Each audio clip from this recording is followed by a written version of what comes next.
Does anybody want to buy MSNBC? And I was like, no. Does anybody want to buy CNN? No, we don't want to buy them.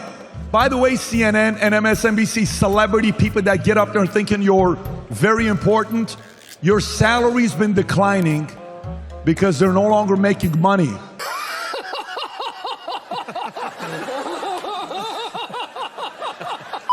Bad news for CNN. Yep, the mainstream media giant is facing massive changes, and these changes are going to hurt. CNN is preparing for big layoffs, major restructuring, and some hard pivots in strategy that, honestly, have a lot of people talking about future of news and maybe even the future of CNN itself. This isn't some small reshuffling here either. They're going full throttle into digital, cutting costs wherever they can, and some very familiar faces are about to get some very tough news. So what's exactly going on? Well, back in July, CNN dropped a bombshell. They're laying off about 100 people. That might not sound like a ton when you look at their workforce of about 3,500 people, but here's the kicker. This move is just the beginning of a larger plan to completely shake up how CNN operates. CEO Mark Thompson is saying this is part of a master plan to create a billion-dollar digital business.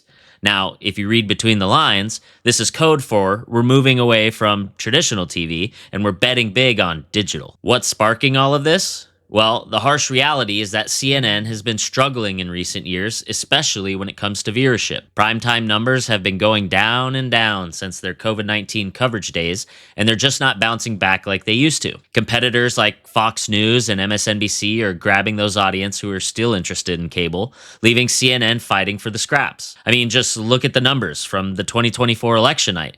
Fox pulled in over 10 million viewers, MSNBC hit 6 million, and CNN, they barely made it to 5. When you're trailing behind like that, you've got to make some changes, and if you want to stay in the game, they got to be pretty drastic, I guess. Then add in the fact that cable news as a whole is getting hit hard. Cord cutting is on the rise, and CNN's parent company, Warner Bros. Discovery, is feeling the squeeze too. Their stock dropped over 35% this year alone, while broader market is doing just fine. With fewer people turning in and advertising dollars getting spread thinner, CNN is facing some real financial heat. So what's the plan to fix all of this?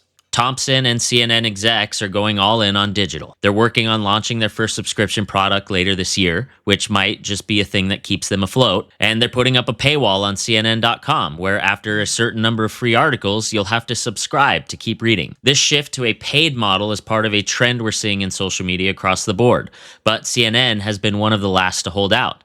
They're realizing that if they want a stable future, they've got to create a steady digital revenue stream. They're also pumping a ton of resources into video content, especially for streaming.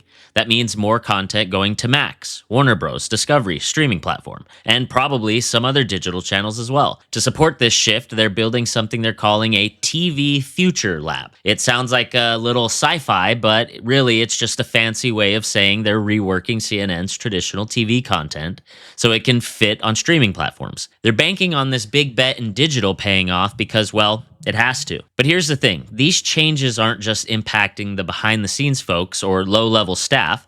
Even the big names at CNN, the people you see on TV every day, are feeling the heat. High-profile anchors like Anderson Cooper, Aaron Burnett, Caitlin Collins, well, they're all getting hit with either pay freezes or straight-up cuts. Chris Wallace, who jumped ship from Fox to join CNN, is reportedly taking a serious pay cut, rumored to be far below his current $8.5 million salary. So even the quote-unquote faces of CNN are being asked to tighten their belts as part of this big push to save money. It's not surprising that the morale at CNN is pretty shaky right now.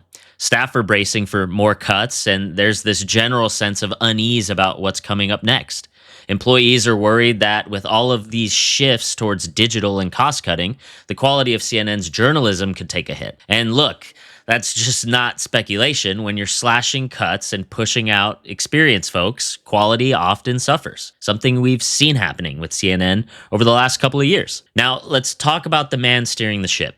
Mark Thompson. Thompson took over in 2023, and he's not exactly new to these kinds of challenges. He's got a history with the New York Times and BBC, both of which he helped transform into digital-first organizations. He's telling people that he wants CNN to be a digital powerhouse, which sure sounds ambitious, but here's the question. Will this shift actually save CNN? Will it make them relevant again? Or are they just scrambling to survive in an industry that's leaving them behind? Because that's really the bigger picture here, isn't it?